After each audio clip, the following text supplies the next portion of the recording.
Vamos a hablar del sentido del olfato. El olfato es el sentido que permite detectar y procesar los olores.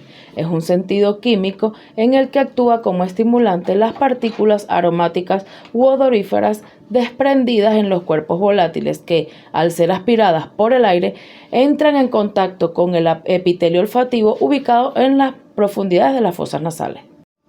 ¿Cómo funciona el olfato? Por la detección de olores por medio de las moléculas olfativas que se dispersan en el ambiente y entran en contacto con la mucosa nasal, llegando a los receptores del olfato en el epitelio olfativo.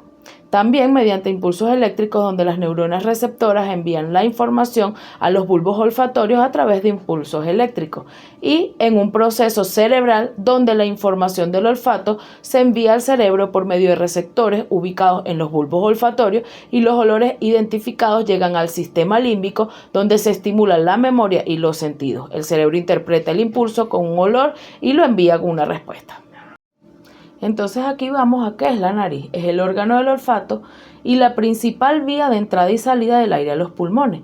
Es la extremidad más externa de la cara y el primer órgano del sistema respiratorio. Funciones principales: la respiración, el acondicionamiento de aire, la protección contra infecciones, la protección contra impactos, protegiendo la cara de posibles traumatismos, filtración de aire y modulación de la voz. Las fosas nasales están unidas dentro de la nariz. Son un conducto donde se filtra y humedece el aire antes de pasar al sistema respiratorio. Contiene una mucosa nasal que recubre la cavidad nasal y los senos paranasales, que realiza el acondicionamiento necesario para el aire inhalado, calentándolo y humedeciéndolo. La nariz también permite la articulación de diversos sonidos y proporciona información sensorial sobre la temperatura del aire que se respira. La estructura y característica de las fosas nasales está en división. Dos fosas nasales están divididas en parte por el tabique nasal y contienen una estructura como los cornetes nasales que ayudan a humidificar y a calentar el aire. La mucosa nasal está revestida por una mucosa que produce moco, lo cual es crucial para atrapar partículas extrañas y microorganismos, protegiendo así el sistema respiratorio. Y el meatos: dentro de cada fosa nasal se encuentran los meatos, que está el superior, el medio, el inferior, que son espacios aéreos que facilitan el flujo de aire. Dentro de las funciones de las fosas nasales está la de filtración, que retiene partículas grandes y contaminantes mediante las vellosidades y la mucosidad. El acondicionamiento del aire, que calienta y humedece el aire inhalado, lo cual es vital para evitar irritaciones en los pulmones. Y la de olfatoria, que permitiendo la percepción de los olores y facilitar la entrada de las moléculas odoríferas. Ahora vamos a hablar sobre la pituitaria. La glándula pituitaria, también conocida como glándula hipófisis, es una glándula endocrina pequeña, aproximadamente del tamaño de un guisante. Se encuentra en la base del cerebro, justo detrás de la nariz, de los ojos, debajo del hipotálamo y en una cavidad ósea llamada silla turca. La pituitaria, la hipófisis, también es conocida como la glándula maestra porque regula las actividades de otras glándulas endocrinas del cuerpo, como la tiroides, las suprarrenales y las gónadas.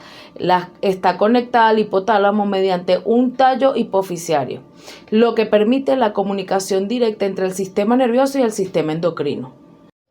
La estructura de la glándula pituitaria se divide en dos regiones principales: la hipófisis anterior, adenohipófisis, que constituye el 75% de la masa de la glándula pituitaria y produce varias hormonas importantes que regulan diversas funciones corporales. Su función está controlada por las hormonas liberadoras que secreta el hipotálamo y el lóbulo posterior, que libera las dos hormonas restantes. La función principal de la glándula pituitaria es mantener la homeostasis, es decir, un equilibrio fisiológico dentro del cuerpo. Libera hormonas que se comunican con varios sistemas del órgano para lograr este equilibrio. Vasos y nervios involucrados en la respiración. Los vasos sanguíneos en la respiración están las arterias pulmonares, que llevan sangre desoxigenada desde el ventrículo derecho del corazón a los pulmones. En los pulmones esta sangre se oxigena. Están las venas pulmonares, que transportan la sangre oxigenada desde los pulmones y de regreso al corazón, desembocando en la aurícula izquierda. Y los capilares alveolares, que son pequeños vasos sanguíneos que rodean los alvéolos y permiten el intercambio de gases entre la sangre y el aire inhalado. Ahora, los nervios involucrados. Está el nervio frénico que controla el diafragma, un músculo clave en la respiración. Cuando se contrae, permite a los pulmones se expandan y llenen de aire durante la inhalación. Están los nervios intercostales que inervan los músculos intercostales, que son responsables de la expansión y contracción de la caja torácica durante la respiración. Y está el nervio vago, que participa en la regulación automática de la respiración y puede influir en el ritmo respiratorio mediante la transmisión de señales desde el cerebro. ¿Cuál es la función conjunta? El sistema respiratorio recoge oxígeno del aire a través de las fosas nasales que se filtra y acondiciona antes de entrar a los pulmones. La sangre desoxigenada es llevada a los pulmones por las arterias pulmonares, donde se oxigena y regresa al corazón por medio de las venas pulmonares. Este proceso es fundamental para mantener la homeostasis del organismo, asegurando que las células reciban el oxígeno necesario para funcionar correctamente, eliminando el dióxido de carbono producido como desecho. Ahora vamos a hablar de la cavidad posterior de las fosas nasales. Esta cavidad se comunica con la nasofaringe a través de los orificios llamados coanas. Las fosas nasales se extienden desde las narinas, aberturas nasales anteriores, hasta la faringe, donde se une al resto del sistema respiratorio.